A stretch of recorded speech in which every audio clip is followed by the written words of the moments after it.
They found her nightgown first. Cut down the front, soaked in blood, neatly hung back in the closet, like someone took their time. Like someone wanted them to find it that way. The man who did this? He was in the room while her housemates slept next door. Why would he do that? One victim, then 2, then 5, then 12.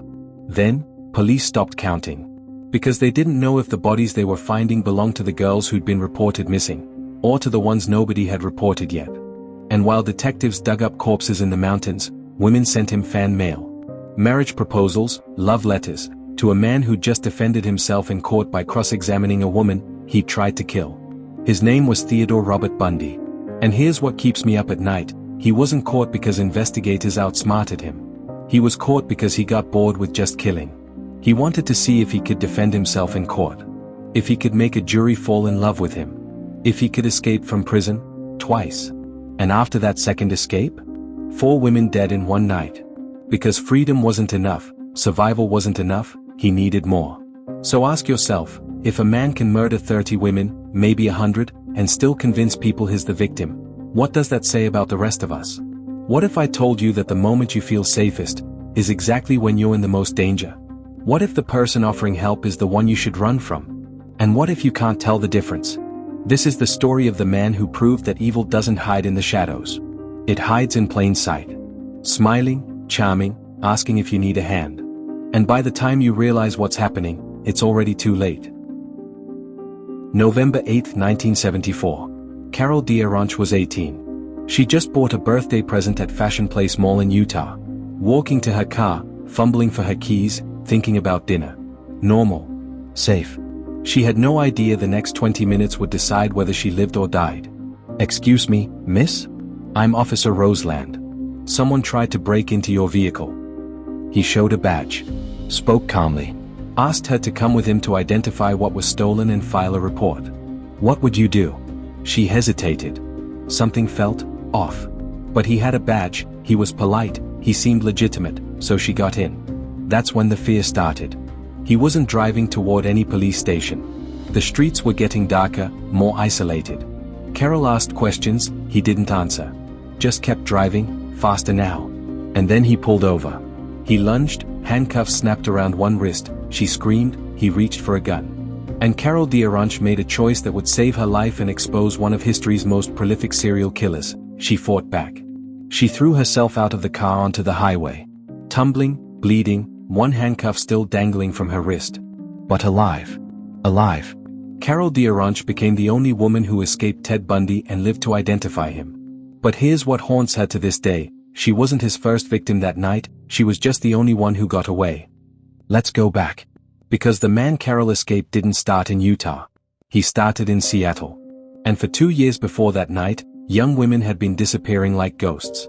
Linda and Healy. Radio DJ. Vanished from her bed, sheets soaked in blood. Donna Manson. 19.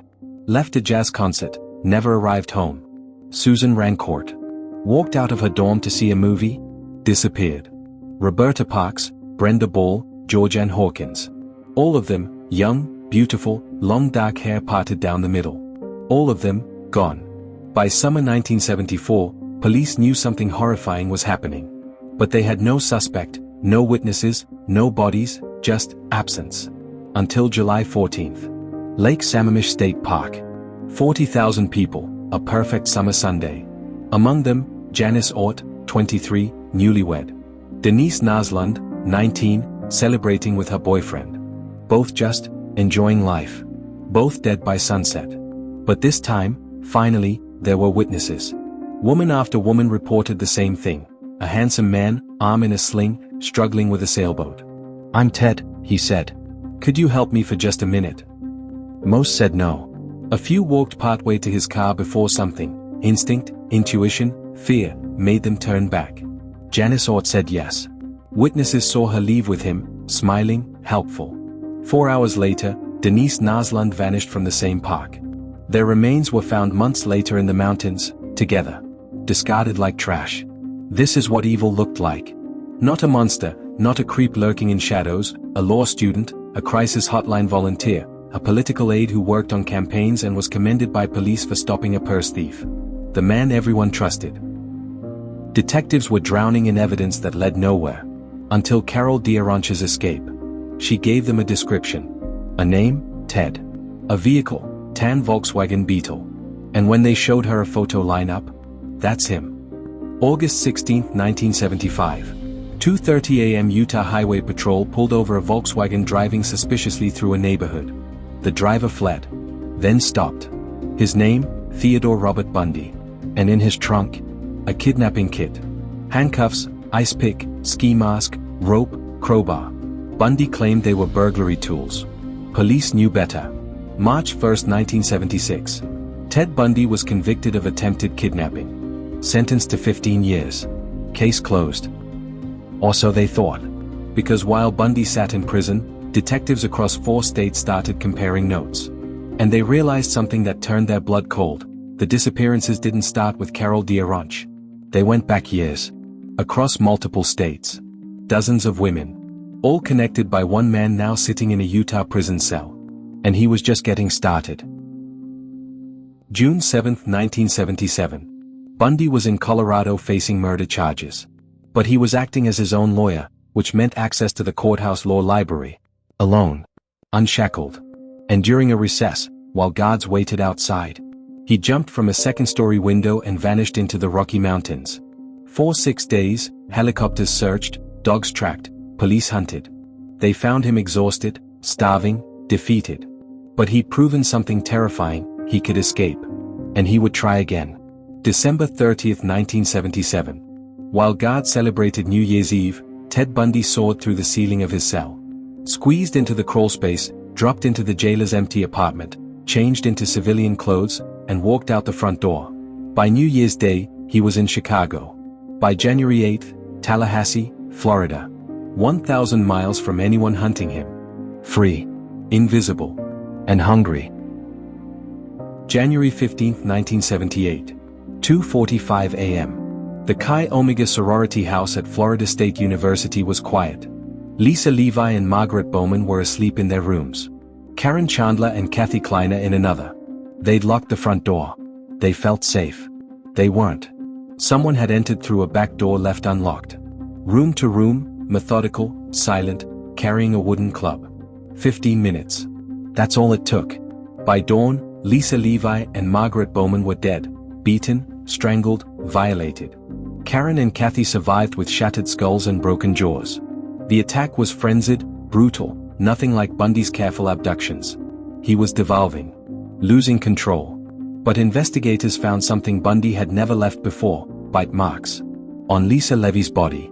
Physical evidence linking him directly to the crime. For the first time, Ted Bundy had made a fatal mistake. 3 weeks later, February 9, Kimberly Leach, 12 years old, left her classroom to get her purse. She never came back. 8 weeks later, they found her body in an abandoned shed. 12 years old, a child. This was Ted Bundy's final victim. The one that sealed his fate. February 15, 6 days after Kimberly vanished. A Pensacola cop pulled over a stolen Beetle. The driver gave a fake ID. Ran. Fought. Lost. His name was Ted Bundy.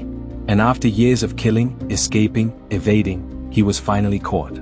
For good.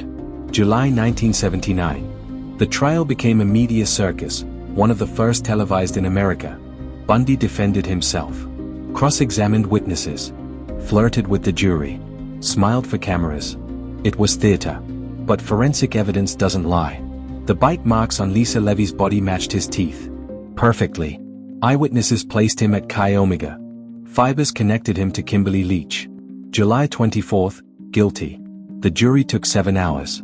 Judge Edward Cowart sentenced him to death, saying, "You'd have made a good lawyer, but you went another way, partner." For 10 years, Bundy sat on death row. He confessed to 30 murders. Maybe more. Blamed pornography. Talked about a darkness inside him. Played victim. But everyone saw through it. This was narcissism. Manipulation. A desperate man clinging to relevance. January 24, 1989. Outside Florida State Prison, crowds gathered. Signs reading "Burn Bundy." Burn Bundy. Vendors selling t-shirts. Fireworks ready. It was a spectacle. At 7:06 a.m., Theodore Robert Bundy was strapped into Old Sparky. Offered last words. He declined. At 7:16, 2,000 volts ended his life. He was 42. Outside, people cheered. But for the families of Linda, Lisa, Margaret, Kimberly, and dozens more, there was no celebration. Just empty chairs at dinner tables. Just futures stolen. Just questions that would never be answered. Linda Healy wanted to be a psychologist. Janice Ord had just gotten married. Lisa Levi dreamed of fashion. Kimberly Leach was 12. They weren't statistics. They were people. With families who still grieve. With dreams that died in the dark. So here's the truth about Ted Bundy: he wasn't special. He wasn't a genius.